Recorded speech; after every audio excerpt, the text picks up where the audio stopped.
Mike Tyson was one of the greatest fighters to ever live. He may have not been the greatest boxer to ever live, but he was the greatest fighter to ever live for two reasons. The first reason is that he never cared who he fought. There was no negotiations. He fought everybody in his path. The second reason is that when that bell rang, he didn't care about the judges. He didn't care about winning points. He had one goal, and that was to annihilate you. He's also the perfect example of what it's like to work so hard that there's really nobody that can compete with you when you're at your peak. So in this video, let's talk about what Mike Tyson did to become such a monster and dive into the workout that he did when he was in his prime. So I put together this workout a few years ago, and since then many websites have actually picked it up and replicated my work. It took me hours and maybe even days to listen to different interviews, read all of Mike Tyson's books and memoirs about Calisthenics to compile a list of information to get to the bottom of what Mike Tyson's workout was. Now his workout did vary. He didn't always do the same thing, but from everything that I could compile, this was his workout. So let's start with how his day looked, and then we'll dive into the workout in detail. First thing he did was he went for a 3 to 5 mile jog every single day, and he would often walk for up to 10 miles afterwards. Sometimes he would say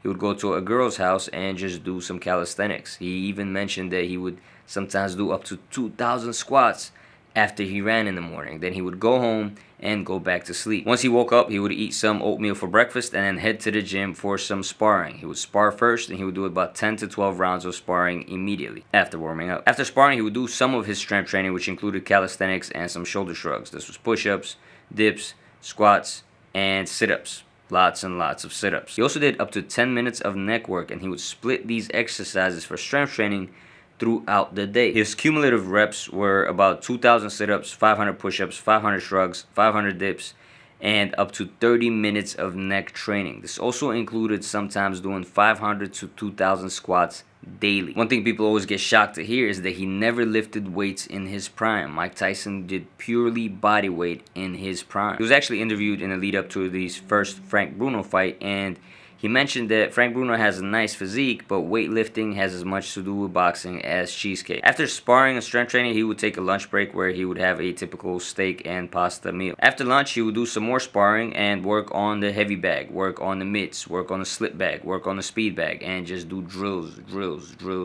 After that, he would do some more strength training and then focus on his shadow boxing, usually working on one technique at a time. Sometimes he would do this for up to an hour. Then he would do some more calisthenics and then go to eat his dinner, which again included some kind of protein and carbohydrate combination. He would then jump on an exercise bike to cool down from a day of training and then follow that up with a little bit of studying of either some fights or his training. So his entire day was spent boxing. He spent more time training than some of you guys spent in an office. Now you can check out this entire workout in a link in the description below, but let's dive into some detail as to what he did in some of his exercises. When it comes to shadow boxing and the heavy bag, it wasn't so much focused on cardio as it was focused on technique. Calisthenics and Teddy Atlas always made sure that he was perfect with every punch that he threw, even when he was moving his head. They wanted to make sure that the time between him moving his head and him countering with the left hook was perfect, that there was no lag time in between. They would constantly tweak him to make him a perfect fighter. Everything was focused on deliberate practice, on deliberate improvement of skill. It wasn't just cardio boxing, which is something you could take away for your workout. When you're on the heavy bag, have a goal in mind. When you're shadow boxing, have a goal in mind. Work on your skills, work on your speed, work on your power, work on your defense, work on certain combinations. Constantly work on improving yourself. Never just go out there and throw punches mindlessly. Mike Tyson never did that, and that's what made him so amazing during fights. One of the things Mike Tyson did really well is he focused entire rounds, sometimes an entire hour, purely on defense. He would just do defensive drills. He would constantly do defensive drills. He would move his head as much as he threw punches. He made sure to prioritize defense, which made him such a good defensive fighter. Now, a lot of people don't want to believe that he did calisthenics for strength training, but it's actually genius when you think about it. When you're training as a fighter, you have very limited time and energy, so you have to use that time and energy wisely. Doing something like weightlifting can actually hinder you because there's so much of it you have to do, and it's bound to take away from some portion of your boxing workout. Versus with calisthenics, you're doing a compound movement. You're working on your entire body in every motion. So it gives you that muscle connectivity. It gives you that ape-like strength. And the most important part is that it helps you increase your strength, but it's also working on your muscle endurance at the same time. It's the best of both worlds and the best form of strength training for boxing specifically. When it comes to his neck workout, he did it because strengthening your neck helps you take a better punch. That's just science. That's why football players strengthen their neck. That's why a lot of athletes strengthen their neck. And that's why combat sports athletes are most known for having big, thick necks. And Mike Tyson is probably the most popular. And if you ever pay attention to Tyson, he's never really been rocked when he was fresh. Every knockout that he had, every knockout loss that he had, every time he's gotten rocked was mostly due to pure exhaustion. He was just out of shape and taking clean shots. He was never really hurt. He was a tank. The guy was a tank. He would walk through shots. He would come in with his great defense and put lights on people. Now, outside of his physical training, Mike also did a lot of mental training. He did a ton of mental exercise. Cus D'Amato was a psychological genius, especially when it came to fighting. Not only did he fill Mike's head with stories of past warriors, past philosophers, and kings that were just savages, but he also brainwashed them to believe that Mike Tyson is the best thing to ever happen to fighting. He made Mike believe that he was a god, that he was different from normal people, that he was the best fighter to ever live. One of the ways he did that is through hypnosis. Cus actually used to take Mike to a special psychologist or hypnotist that used to hypnotize Mike. And Cus would say these affirmations to him, things like, you've got a piston-like jab. All these guys are scared of you. These guys are terrified of you.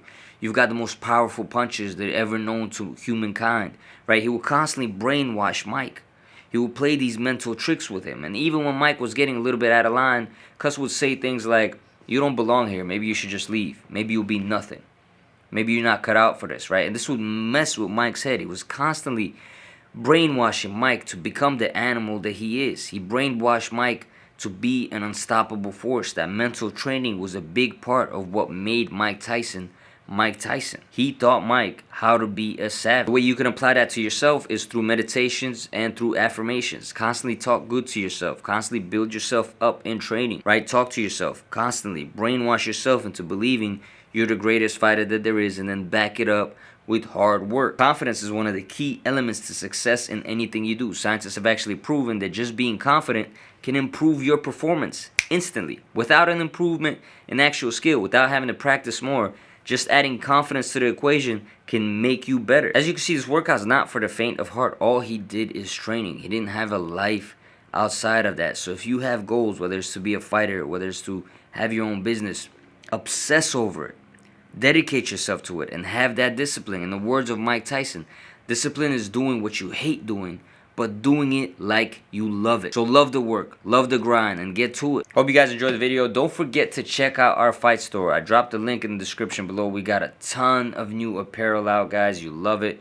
There's fight posters. There's all kinds of stuff that if you're a fight fan, you're gonna love. Other than that, drop me a comment below. Let me know what you thought about his workout. Don't forget to jab that like button, subscribe if you haven't already, and all those other YouTube buttons. They'll help this channel blow. I'm Sean Brawl Brothers, and I'll brawl with you guys next time.